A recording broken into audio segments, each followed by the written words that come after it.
Translated by A. Rama Iyer. Chapter 2. The Human Body.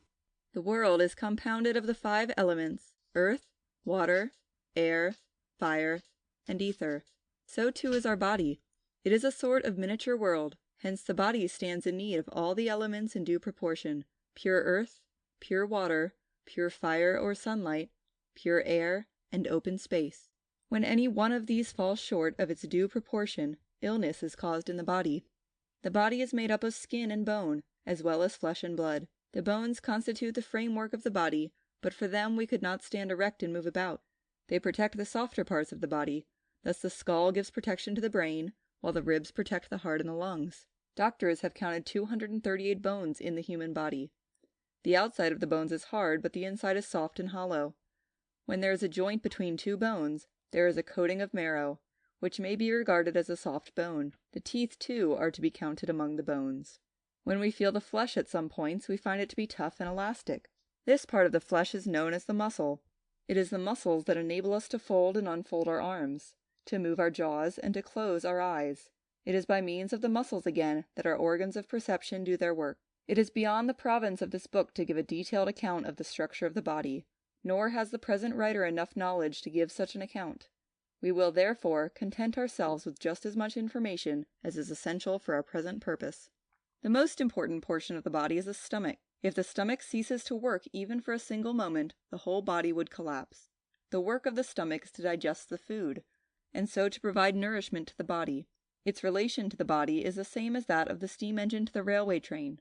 The gastric juice which is produced in the stomach helps the assimilation of nutritious elements in the food, the refuse being sent out by the way of intestines in the form of urine and feces. On the left side of the abdominal cavity is the spleen, while to the right of the stomach is the liver, whose function is the purification of the blood and the secretion of the bile, which is so useful for digestion.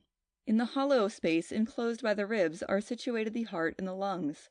The heart is between 2 lungs, but more to the left than the right. There are on the whole 24 bones in the chest. The action of the heart can be felt between the 5th and 6th rib. The lungs are connected with the windpipe. The air which we inhale is taken into the lungs through the windpipe, and the blood is purified by it. It is of the utmost importance to breathe through the nose instead of through the mouth.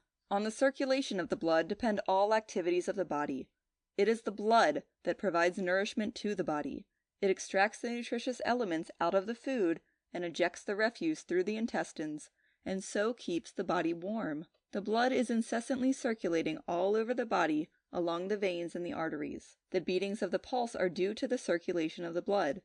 The pulse of a normal adult man beats some 70 times a minute. The pulse of children beat faster, while those of old men are slower. The chief agency for keeping the blood pure is the air. When the blood returns to the lungs after one complete round over the body, it is impure and contains poisonous elements. The oxygen of the air, which we inhale, purifies this blood and is assimilated into it, while the nitrogen absorbs the poisonous matter and is breathed out. This process goes on incessantly. As the air has a very important function to perform in the body, we shall devote a separate chapter to a detailed consideration of the same. End of Chapter 2. Recording by Jackie Castle.